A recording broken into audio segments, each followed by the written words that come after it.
So I'm here in the studio right now. Studio, it's really a garage, but you'll never be able to tell that unless I show you. And I am starting off with May of 2020 when I had an iPhone and this.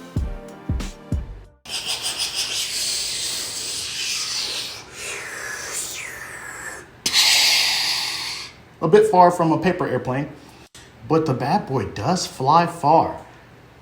I don't recommend throwing it though. This is the DJI Mavic Air 2, which is super old now. You've probably seen 100 million reviews on it.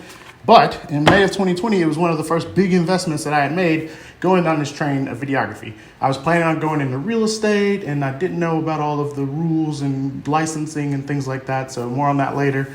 But I put together a quick video of the Mavic Air 2 and some of the clips I shot back then because it was really my first kind of foray into videography. And so forgive me for the fact that this bad boy is mad dirty and I did not clean it before I made the video. But other than that, check this out.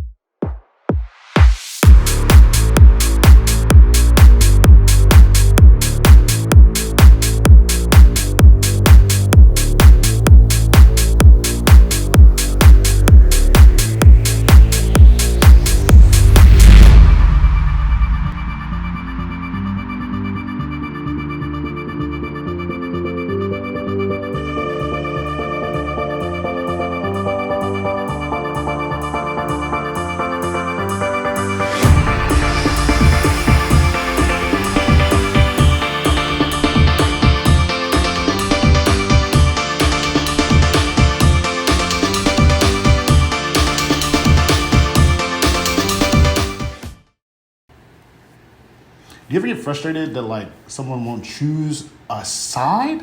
Like there are two options, only two options, and the person or thing just will not choose a side to save their life. They want to act like they don't have to when everybody else is either over here or over here. I know one thing like that. This dreadlock. It's a fence straddler. Like if I brush it over here, it looks awkward and it kind of comes back. If I brush it over here, it looks awkward and it kind of comes back. So what I've been doing is just kind of throwing it back there because it can't make up its mind and it's a bang, so it doesn't like, it just wants to do its own thing. I finally understand why Goku had like that one little piece of hair when he went Super Saiyan. Not the point of this video though. The point of this video is to talk about 2020.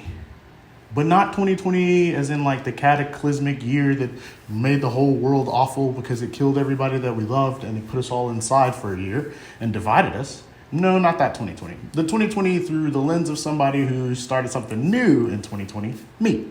So I have planned and I have mapped out video after video talking about how I became what I like to call a videographer.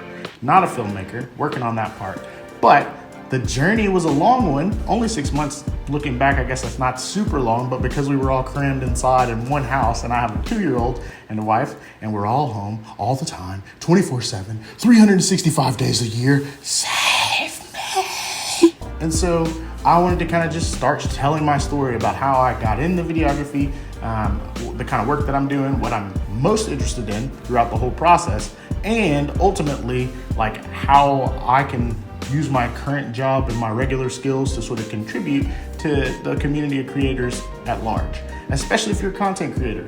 This is not just a videography or filmmaking channel. It's particularly for people making content or dealing with clients because that's where I come from in the first place. So I've been looking at a lot of the footage that I kept, a lot of it like straight to the dump because it was trash, like literal doo-doo water, as Caleb C would say. But I kept a lot of footage, and the stuff that I kept from the time I first bought a camera and on, I'm planning on sort of looking back on and talking about the lessons that I learned along the way. So in May of 2020, that's when I first decided, you know what, the pandemic doesn't seem to be slowing down. I'd been out of work since January after leaving my job at an insurance company. And so I was like, well, let me see if I can find some work in the space if I learn a lot about it. And at that point, I was streaming on Twitch and I was like a Super Smash Bros. Like guru, a Wi-Fi warrior. But I bought this camera and quickly rediscovered my love of storytelling. I used to write like books and novels from like a really early age. They were terrible novels. They had like no plot. It was like 39 pages of fight scene and the character's name was like really cheesy, like Gallant was the main character because I looked up a synonym for brave when I was like in 5th grade.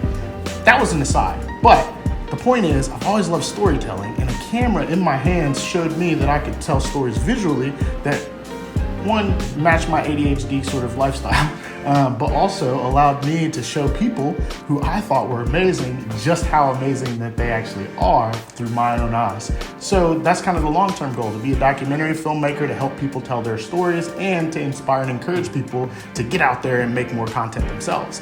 That's where Created Creative was born.